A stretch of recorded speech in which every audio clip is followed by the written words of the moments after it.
All, എല്ലാവർക്കും AZBയിലേക്ക് സ്വാഗതം. ഈ വർഷം വരാൻ പോകുന്ന ഒരു ഇമ്പോർട്ടന്റ് ആയിട്ടുള്ള ഒരു എക്സാമും അതിന്റെ പാറ്റേൺ, എലിജിബിലിറ്റി ഒക്കെയാണ് ഇന്നത്തെ വീഡിയോയിൽ നമ്മൾ ഡിസ്കസ് ചെയ്യാൻ പോകുന്നത്. എക്സാം വേറൊന്നുമല്ല, EPFO ആണ് കേട്ടോ. എംപ്ലോയിന്റ് പ്രോവിഡന്റ് ഫണ്ട് ഓർഗനൈസേഷൻ നടത്തുന്ന കുറച്ച് എക്സാംസ് ഉണ്ട്. സോ ഈ വർഷം അതിന്റെ നോട്ടിഫിക്കേഷൻ ഉടനെ തന്നെ വരും. അപ്പൊ അത് ആർക്കൊക്കെ അപേക്ഷിക്കാം. ഓക്കെ, നോട്ടിഫിക്കേഷൻ വന്നു കഴിഞ്ഞ് പഠിക്കാൻ നിൽക്കരുത്. സോ അതിന്റെ പാറ്റേണും എക്സാമും കാര്യങ്ങളൊക്കെ എന്ത് ചെയ്യുക, ഒന്ന് മനസ്സിലാക്കി വെക്കാം. ഓക്കെ, അപ്പോൾ ഈ എക്സാം എന്ന് പറയുന്നത് UPSC ലെവൽ എക്സാം ആണ്. UPSC നടത്തുന്ന ആണ് EPFO എന്ന് പറയുന്നത്. UPSC എന്ന് കേൾക്കുമ്പോൾ തന്നെ നമുക്കൊരു പേടി വരുന്ന ഒരു ഇതുണ്ട്. ബട്ട് നമ്മുടെ സെൻട്രൽ ഗവൺമെന്റ് എക്സാംസിന് വേണ്ടി പ്രിപ്പയർ ചെയ്യുന്ന SSC പോലെ എക്സാംസിന് പ്രിപ്പയർ ചെയ്യുന്നവർക്ക് പഠിക്കാൻ പറ്റുന്ന ടോപ്പിക്കുകൾ തന്നെയാണ്. എക്സ്ട്രാ 2-3 ടോപ്പിക്കുകളും ഉണ്ട്. അതും കൂടി നിങ്ങളൊന്ന് നോക്കിയാൽ മാത്രം മതി. ഓക്കെ, അതൊക്കെ നമുക്ക് വഴിയെ നോക്കാം. എക്സാം പാറ്റേൺ എന്ന് പറയുന്നത് UPSC, EPFO, EO, AO, APFO, APFC ഇങ്ങനെ 3 പോസ്റ്റുകൾക്കാണ് നമുക്ക് ഈ എക്സാം നമുക്ക് വിളിക്കുന്നത്. 2 ഫേസ് ആയിട്ടാണ് എക്സാം നടത്തുക. ഫസ്റ്റ് ഫേസ് എന്ന് പറയുന്നത് ഒരു റിട്ടൺ എക്സാമിനേഷൻ ആണ്. സിംഗിൾ ടയർ എക്സാം ആണ് കേട്ടോ. സിംഗിൾ ടയർ എക്സാം ആണ്. എക്സാമിനേഷൻ വന്നിട്ട് 300 മാർക്കിനാണ് എക്സാം നടത്തുക. ഓക്കെ, എക്സാമിനേഷന് 300 മാർക്കിനാണ് എക്സാം നടത്തുക. 300 മാർക്കാണ് റിട്ടൺ എക്സാമിനേഷൻ. ഓഫ്ലൈൻ മോഡാണ് കേട്ടോ. ഓഫ്ലൈൻ ആണ്. 300 മാർക്കിനാണ്. നമ്മുടെ OMR ടൈപ്പ് ആണ് കേട്ടല്ലോ. ഡിസ്ക്രിപ്റ്റീവ് ഒന്നും അല്ല. ദെൻ ഫേസ് 2 എന്ന് പറയുന്നത് ഒരു ഇന്റർവ്യൂ ഉണ്ട് 100 മാർക്കിന്. സോ ടോട്ടൽ എന്ന് പറയുന്നത് 400 ആണ്. ഓക്കെ, ടോട്ടൽ എന്ന് പറയുന്നത് 400 മാർക്കിനാണ്. സോ റിട്ടൺ എക്സാമിനേഷൻ 300 മാർക്കിനും ഫേസ് 2 ഇന്റർവ്യൂ എന്ന് പറയുന്നത് 100 മാർക്കിനുമാണ് എക്സാം നടത്തുക. ഇനി റിട്ടൺ എക്സാമിനേഷന്റെ പാറ്റേൺ നോക്കിക്കേ. The exam will contain 120 objective type question. Okay, 120 objective type questions ആണ് നമുക്ക് വരിക. ആൻഡ് ഒരു ശരി ഉത്തരത്തിന് 2.5 മാർക്കാണ് നിങ്ങൾക്ക് കിട്ടാൻ പോകുന്നത്. ഓക്കെ, ഒരു ക്വസ്റ്റ്യന് 2.5 മാർക്കാണ് കിട്ടുന്നത്. ആൻഡ് ഈച്ച് ഇൻകറക്റ്റ് ആൻസറിനാണെങ്കിൽ 1/3, അതായത് 2.5യുടെ 1/3 എന്ന് പറയുമ്പോഴത്തേക്ക് ഏകദേശം 0.833 മാർക്ക് നിങ്ങൾക്ക് നഷ്ടപ്പെടും. ഓക്കെ, ഇപ്പോൾ 2.5 മാർക്ക് നമുക്ക് SSCക്കൊക്കെ ആണെങ്കിൽ 2 മാർക്കാണ് വരിക. ദെൻ എന്താണ് 2 മാർക്കിന്റെ 1/4 അല്ലേ. റെയിൽവേക്കാണെങ്കിൽ 1/3 ആണ്. ഇപ്പൊ 0.33 വരും. ഇവിടെ 2.5യുടെ 1/3 എന്ന് പറയുമ്പോൾ 0.83 ആണ് നിങ്ങൾക്ക് നെഗറ്റീവ് മാർക്കായിട്ട് വരിക. നെഗറ്റീവ് ഉണ്ട്.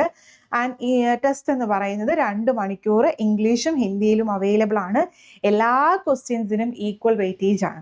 എല്ലാ ക്വസ്റ്റ്യൻസിനും ഈക്വൽ വെയിറ്റേജ് ആണ്. ഓക്കെ, അപ്പോൾ ഫേസ് 1, ഫേസ് 2 ഒറ്റ പരീക്ഷയേ ഉള്ളൂ. ബട്ട് ഇന്റർവ്യൂ ഉണ്ട്. CGL ഒക്കെ പോലെ ടയർ 1, ടയർ 2 എന്നൊന്നും ഇല്ല. ഒറ്റ പരീക്ഷനാണ്. 300 മാർക്കിനാണ്. ബട്ട് ആ 300 മാർക്ക് എന്ന് പറയുന്നത് പക്ഷേ 120 ക്വസ്റ്റ്യനേ ഉള്ളൂ. 300 ക്വസ്റ്റ്യൻ ഒന്നും ഇല്ല. 120, 150 ക്വസ്റ്റ്യനും ഇല്ല. 120 ക്വസ്റ്റ്യൻ മാത്രമേ ഉള്ളൂ. ഓക്കെ, ദെൻ ഇത് ആർക്കൊക്കെ അപേക്ഷിക്കാമെന്ന് പറഞ്ഞാൽ EO അല്ലെങ്കിൽ AO പോസ്റ്റുകൾക്ക് bachelor degree in any discipline from recognised university. And APFC ആണെങ്കിലും bachelor degree in any discipline ആണ്. അതായത് രണ്ടിനും നമുക്ക് ക്വാളിഫിക്കേഷൻ ആയിട്ട് വരുന്നത് ഡിഗ്രി ആണ്. സോ ഇതിന്റെ ക്വാളിഫിക്കേഷനൊക്കെ വെച്ച് നമ്മളൊരു വീഡിയോ ഓൾറെഡി ചെയ്തു എന്ന് തോന്നുന്നു. സോ ആ വീഡിയോ കൂടെ ഒന്ന് റെഫർ ചെയ്യാം. ദെൻ ഇതിന്റെ ഡിസൈറബിൾ എന്ന് പറയുന്നത് diploma in company law, labour law and or public administration desirable ആണ്. അത് ഈ ഒരു ലോ കാര്യങ്ങളൊക്കെ നമുക്ക് എന്തുണ്ട് അത് പഠിക്കാനായിട്ടുണ്ട്. അതുകൊണ്ട് ഡിസൈറബിൾ എഡ്യൂക്കേഷൻ ക്വാളിഫിക്കേഷൻ ആയിട്ട് കൊടുത്തിരിക്കുന്നത്. ആൻഡ് പോസ്റ്റുകൾ എന്ന് പറയുന്നത് EO enforcement officer, AO account officer, assistant provident fund commissioner, APFC. ഈ 3 പോസ്റ്റുകൾക്കായിരിക്കും നമുക്ക് ഈ എക്സാം നടത്തുന്നത്. ഓക്കെ, ഈ 3 പോസ്റ്റുകൾക്കാണ് നമുക്ക് എക്സാം നടത്തുന്നത്. ഡിഗ്രി ആണ് ക്വാളിഫിക്കേഷൻ. ഓക്കെ ആണല്ലോ. ദെൻ പിന്നെ ഇതിന്റെ സിലബസിനെ പറ്റിയാണ് നമ്മൾ ഡീറ്റെയിൽ ആയിട്ട് അറിയാൻ പോകുന്നത്. സിലബസ് എന്ന് പറയുന്നത് general English. First of all general English ആണ്. അതായത് 120 ക്വസ്റ്റ്യൻ ഉണ്ടെന്ന് പറഞ്ഞില്ലേ, അതിൽ ഏതൊക്കെ സിലബസുകളാണ് വരുന്നതെന്ന് നോക്കാം. ഒന്ന് ജനറൽ ഇംഗ്ലീഷ് ആണ്. ജനറൽ ഇംഗ്ലീഷിൽ മെയിൻ ആയിട്ട് വരുന്നത് grammar, vocab, comprehension and usage. നമ്മൾ SSCക്ക് പഠിക്കുന്ന സെയിം കാര്യങ്ങളൊക്കെ തന്നെയാണ്. ഗ്രാമറും വൊക്കാബും കോംപ്രിഹെൻഷനും യൂസേജും ആണ്. അതിന്റെ കീ ടോപ്പിക്കുകൾ എന്ന് പറയുന്നത് ഇപ്പൊ ഗ്രാമർ അല്ലെങ്കിൽ വൊക്കാബിനകത്ത് വരുന്ന കാര്യങ്ങൾ നോക്കിക്കേ. Synonym, antonym, one word substitution, sentence rearrangement, idioms and frames, tenses, prepositions, articles, active and passive voice, spotting error and reading comprehension. ഈ വക കാര്യങ്ങളൊക്കെ നമ്മൾ പഠിക്കുന്ന കാര്യങ്ങളാണ്. സോ നോർമൽ ഒരു സെൻട്രൽ ഗവൺമെന്റ് എക്സാംസിന് പ്രിപ്പയർ ചെയ്യുന്നവർക്ക് ഈ ഒരു ഏരിയയിൽ നിന്ന് മാർക്ക് പോകില്ല. ജനറൽ ഇംഗ്ലീഷ് ഏരിയ സ്കോർ ചെയ്യാൻ പറ്റുന്നതാണ്. ഏകദേശം 20 മാർക്ക് എന്തോ ആണ് ജനറൽ ഇംഗ്ലീഷിൽ നിന്ന് ചോദിക്കുക. So grammar, vocab, comprehension and usage. പിന്നെ വന്നിട്ട് രണ്ടാമത്തെ ടോപ്പിക് എന്ന് പറയുന്നത് Indian freedom struggle, culture and heritage ആണ്. നമ്മുടെ GK ടോപ്പിക്കാണ്. Historical and cultural development from ancient to modern India. Ancient, medieval, modern, ഇത് നമ്മൾ പഠിക്കുന്നതാണല്ലോ. ഓക്കെ, ഇനി ഡിക്ലൈൻ ഓഫ്, അതിനകത്ത് മെയിൻ ആയിട്ട് ചോദിക്കുന്ന ടോപ്പിക്കുകൾ ഏതാ? Decline of the Mughal empire, advent of European, revolt of 1857, rise of nationalism, Gandhian movement, socio religious reform movements, Indian art, music, dance, architecture. ഇതും നമ്മൾ ഒരു SSC പോലുള്ള എക്സാംസിന് വേണ്ടിയിട്ട് പഠിക്കുന്ന കാര്യം തന്നെയാണ്. സോ സിലബസിലൊന്നും മാറ്റമൊന്നുമില്ല. ഈ കാര്യങ്ങളും നോക്കാം. അപ്പോൾ ഈ കാര്യങ്ങൾ നമ്മുടെ EPFക്ക് ചോദിക്കുന്നതാണ്.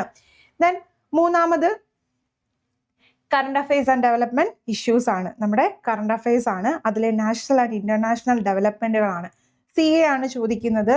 CAയിൽ ഗവൺമെന്റ് സ്കീം നമ്മൾ പഠിക്കുന്നതാണ്. Environment and climate issues, sports, defence, exercise, award, അപ്പോയിൻമെന്റ്, ഇന്റർനാഷണൽ ഓർഗനൈസേഷൻ, അതുപോലെ ബുക്ക് ആൻഡ് ഓതേഴ്സ്, ഇതെല്ലാം ഇതിനകത്താണ് വരിക, കറണ്ട് അഫയേഴ്സിനകത്താണ് വരുന്നത്. ഓക്കെ, സോ ആ ടോപ്പിക്ക് നമുക്ക് സ്കോർ ചെയ്യാവുന്നതാണ്. ഇംഗ്ലീഷ് സ്കോർ ചെയ്യാവുന്നതാണ്. ഇന്ത്യൻ ഫ്രീഡം സ്ട്രഗിൾ ഹിസ്റ്ററിക്കകത്ത് ചോദിക്കുന്നത് സ്കോർ ചെയ്യാവുന്നതാണ്.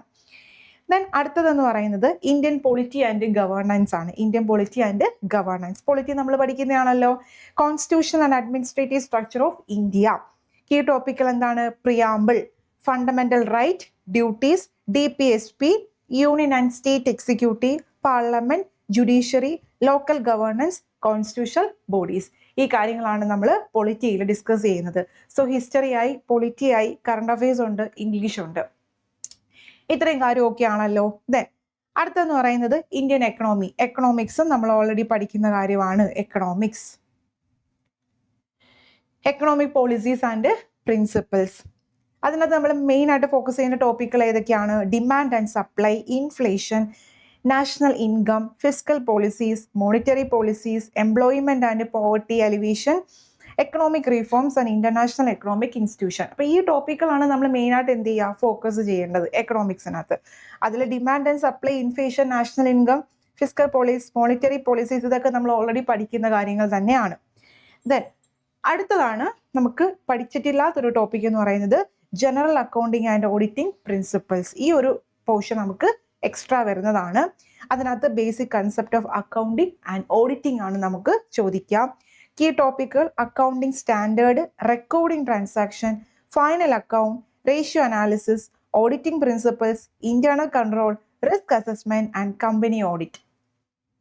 ഈ കാര്യങ്ങളാണ് നമുക്ക് ഏതിനകത്ത് general accounting and auditing principle എന്ന് പറഞ്ഞ ടോപ്പിക്കിനകത്ത് വരുന്നത്. ദെൻ ഏഴാമത്തതും നമ്മൾ പഠിക്കുന്നതല്ല, industrial relation and labour laws. Industrial relation and labour loss, employee welfare and industrial discipline. അതിനകത്ത് വരുന്ന ടോപ്പിക്കുകൾ ഏതൊക്കെയാണെന്ന് നോക്കിക്കേ. Trade union, collective bargaining, industrial dispute, labour welfare, wages, workers participation, health and safety, major labour law. Okay, labour related ആയിട്ടുള്ള കാര്യങ്ങളാണ് industrial relation and labour ലോയ്ക്കകത്ത് വരുന്നത്. Then എട്ടാമത്തെ ടോപ്പിക്കും നമുക്ക് അത്ര ഇതുള്ളതല്ല, റിലേറ്റഡ് ടു EPFO ആണ്. Social security in India, laws and scheme promoting social welfare. അതിൽ കീ ടോപ്പിക്കുകളായിട്ട് വരുന്നത് employees provident fund act, employees state insurance act, payment of gratuity act, employees compensation act, Atal pension Yojana and national pension system. So ഈ വക കാര്യങ്ങളെല്ലാം നമ്മൾ എന്ത് ചെയ്യണം? Social security, നമ്മുടെ പെൻഷൻ റിലേറ്റഡ് ആയിട്ടുള്ള കാര്യങ്ങളാണ്. അറിയാമല്ലോ, EPFO എന്ന് പറയുന്നത് പെൻഷൻ, നമ്മൾ പെൻഷനൊക്കെ വാങ്ങിക്കുന്ന ആ ഒരു സ്കീമായിട്ട് റിലേറ്റ് ചെയ്ത് വരുന്നതാണ്.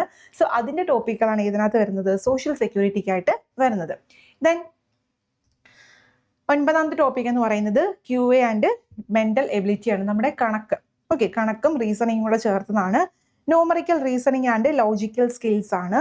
Simplification, percentage, ratio, time and work, data interpretation, probability, coding decoding, syllogism, blood relation, series and direction. ഈ കാര്യങ്ങളൊക്കെ തന്നെ നമ്മൾ ഏതിൽ പഠിക്കുന്നതാണ്? CGL-നൊക്കെ പഠിക്കുന്ന കാര്യങ്ങളാണ്. സോ ഈ ഒരു പോർഷന് നമുക്ക് എന്ത് ചെയ്യാൻ പറ്റും? സ്കോർ ചെയ്യാനായിട്ട് കഴിയും. Then last one, general science and computer application, basic scientific and technological awareness.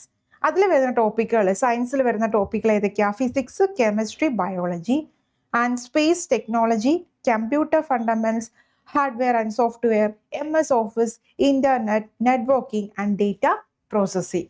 So ഇത് ഓൾറെഡി നമ്മൾ പഠിക്കുന്ന കാര്യങ്ങൾ തന്നെയാണ് general science and computer application.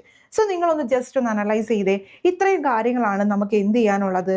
ഈ EPFO എന്ന് പറയുന്ന എക്സാമിന് പഠിക്കാനായിട്ടുള്ള ടോപ്പിക് അല്ലെങ്കിൽ സിലബസ് ഇങ്ങനെയാണ്. ഓക്കെ, 120 ക്വസ്റ്റ്യൻ ആണ്. അപ്പം 20 മാർക്കോളം ഇംഗ്ലീഷായി, ബാക്കി 100 മാർക്കാണ് ഈ പറഞ്ഞ എല്ലാ പോർഷനും കൂടി കയറി വരിക. ഓക്കെ, ഏകദേശം 10 ടോപ്പിക്കുകൾ നമുക്ക് ഉണ്ട്. അതിൽ എനിക്ക് തോന്നുന്നു ഞാൻ ഈ പറഞ്ഞ 6, 7, 8, ഓക്കെ, അതായത് general accounting and auditing principles, then industrial relations and labour loss, social security in India, ഈ 3 ടോപ്പിക്കുകളാണ് ഇതിനകത്ത് എക്സ്ട്രാ കയറി വരുന്നത്. ബാക്കി എല്ലാ ടോപ്പിക്കുകളും ഒരു സെൻട്രൽ ഗവൺമെന്റ് എക്സാംസിന് വേണ്ടി നമ്മൾ പ്രിപ്പയർ ചെയ്യുമ്പോൾ പഠിക്കുന്ന കാര്യങ്ങൾ തന്നെയാണ്. ഓക്കെ, ഈ ഒരു ടോപ്പിക്കുകൾ മാത്രമാണ് എന്ത് വരുന്നത്? എക്സ്ട്രാ ആയിട്ട് വരിക. സോ ഇത് ആത്മാർത്ഥമായിട്ട് ഇത് വാങ്ങിക്കണം, എനിക്ക് ജോലി വേണമെന്ന് ആഗ്രഹമുള്ളവർ എന്ത് ചെയ്യാം? ആ ടോപ്പിക്കുകളെല്ലാം നല്ല വൃത്തിയായിട്ട് പഠിച്ചതിന് ശേഷം ഈ ഒരു സെക്ഷൻ, ഈ ഒരു 3 ടോപ്പിക്കുകൾ കൂടി നല്ല രീതിയിൽ നോക്കാനായിട്ട് ശ്രമിക്കാം. ഓക്കെ, ആൻഡ് നമ്മുടെ EPFO എക്സാംസിന് വേണ്ടിയിട്ട് നമ്മുടെ AZB അക്കാഡമിയുടെ കോഴ്സ് ഓൾറെഡി അഡ്മിഷൻ സ്റ്റാർട്ട് ചെയ്തിട്ടുണ്ട്. ഓക്കെ, അപ്പോൾ കോഴ്സ് പർച്ചേസ് ചെയ്ത് അതിനകത്ത് നമ്മുടെ സ്പെഷ്യൽ ടോപ്പിക്കുകളും എല്ലാം തന്നെ എടുത്തു തരുന്നതായിരിക്കും. നോർമൽ കണ്ടന്റും കാര്യങ്ങളും ലൈവ് റെക്കോർഡ് ക്ലാസ്സസും ഒക്കെ അവൈലബിൾ ആണ്. EPFO എന്ന് വരും, അതായത് ഐ തിങ്ക് ജൂലൈ അവസാനം ആകുമ്പോഴത്തേക്കും നമ്മുടെ നോട്ടിഫിക്കേഷൻ വരാൻ ചാൻസ് ഉണ്ട്. കഴിഞ്ഞ പ്രാവശ്യം ആ ടൈം ആണെന്ന് തോന്നുന്നു. സോ എന്താണെങ്കിലും ജൂലൈ ആണെങ്കിൽ ഓഗസ്റ്റ് ആണെങ്കിലും എന്ത് തന്നെ ആണെങ്കിലും ടൈം നോട്ടിഫിക്കേഷൻ വന്നാൽ നമുക്കൊരു സമയം കിട്ടുമല്ലോ.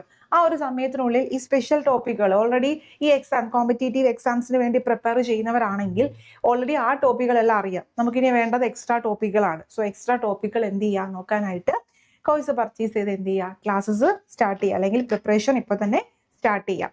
കോഴ്സിനെ പറ്റി എന്തെങ്കിലും ഡീറ്റെയിൽസോ കാര്യങ്ങളോ ഉണ്ടെങ്കിൽ ഈ നമ്പറുമായിട്ട് കോൺടാക്ട് ചെയ്യാം. ഓക്കെ, സോ നല്ല രീതിയിൽ എല്ലാവരും പ്രിപ്പയർ ചെയ്യുക. UPSC കണ്ടക്ട് ചെയ്യുന്ന ആയതുകൊണ്ട് തന്നെ മടിച്ചിരിക്കേണ്ട ആവശ്യമില്ല. ഇപ്പോൾ സിലബസ് മനസ്സിലായല്ലോ. 3 ടോപ്പിക്കുകൾ മാത്രമേ ഉള്ളൂ എക്സ്ട്രാ ഉള്ളത്, ബാക്കിയെല്ലാം നമ്മുടെ കൊണ്ട് പറ്റുന്നതാണ്.